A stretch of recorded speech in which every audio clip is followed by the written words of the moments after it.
Olá pessoas, tudo bem? Meu nome é Luciano Ludovico. Vamos para mais uma questão de matemática do Enem que diz o seguinte: devido ao aumento do fluxo de passageiros, uma empresa de transporte coletivo urbano está fazendo estudos para a implantação de um novo ponto de parada em uma determinada rota. A figura mostra o percurso indicado pelas setas realizado por um ônibus nessa rota e a localização de dois de seus pontos atuais de parada representados por P e Q. Então, vocês estão vendo aqui então um gráfico que mostra a rota desse ônibus, e aí mostra também essas paradas P e Q. Depois a gente vai dar uma analisada, eu desenho aqui, vamos dar uma analisada nisso aí para responder o que o problema está pedindo. Vamos lá. Os estudos indicam que o novo ponto T deverá ser instalado nesse percurso entre as paradas já existentes P e Q, de modo que as distâncias percorridas pelo ônibus entre os pontos P e T e entre os pontos T e Q sejam iguais. De acordo com os dados, as coordenadas do novo ponto de parada são... Então, o que ele está querendo saber é...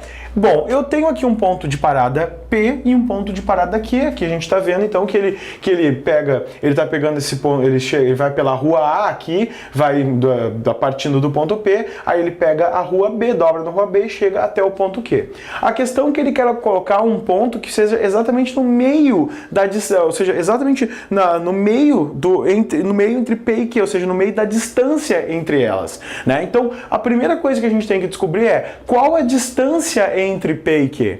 Bom, a distância entre P e Q a gente vai ver o seguinte. Bom, saindo do ponto P até chegar aqui na esquina onde ele dobra para chegar no ponto Q, a gente tem aqui de 300 a 550, a gente tem então 520. Depois desse ponto aqui onde ele faz essa dobrada, que ele faz a esquina, dobra até chegar ao ponto Q, a gente tem, analisando o gráfico, a gente tem do 20 até o 320. Então, essa distância corresponde a 300. Então, recapitulando, do P até a esquina, de 30 até 550, 520, e depois, para chegar aqui da esquina até chegar no Q, do 20 a 320, então a gente tem uma distância de 300.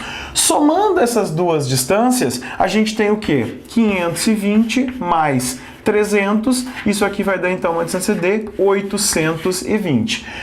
Por consequência, a gente tem o seguinte, que a metade desse caminho, que é exatamente aonde ele quer instalar esse ponto T, né, essa nova parada que seria o ponto T, a gente teria que, seria a metade da distância desse cara, seria dividir por 2, a gente tem que isso aqui vale 410.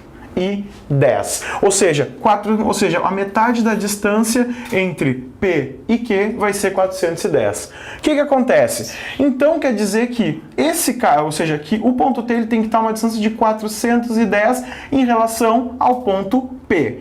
O que a gente vai ver? Se a gente pegar aqui e somar nessa coordenada, e isso é muito importante, somar nessa coordenada 30 os 410, a gente vê que ele vai percorrer 410 nessa rua, 410 mais 30, ele vai chegar num ponto de coordenada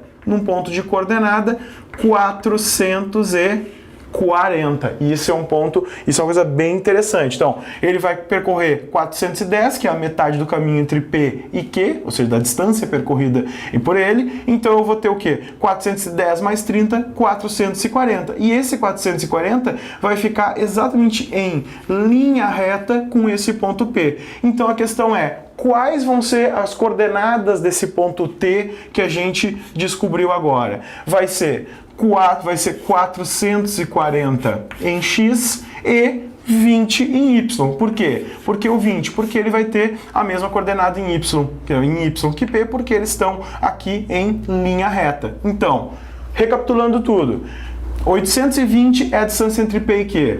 410 é a metade dessa distância. Esses 410, ele percorre aonde? Percorre nessa linha que inclui o ponto P. Então, ele vai sair do ponto P, vai andar 410 e chegar no ponto T, que obviamente vai ser o quê? Vai ser, a coordenada dele vai ser 410 mais a coordenada dP. Então, vai chegar na coordenada 440.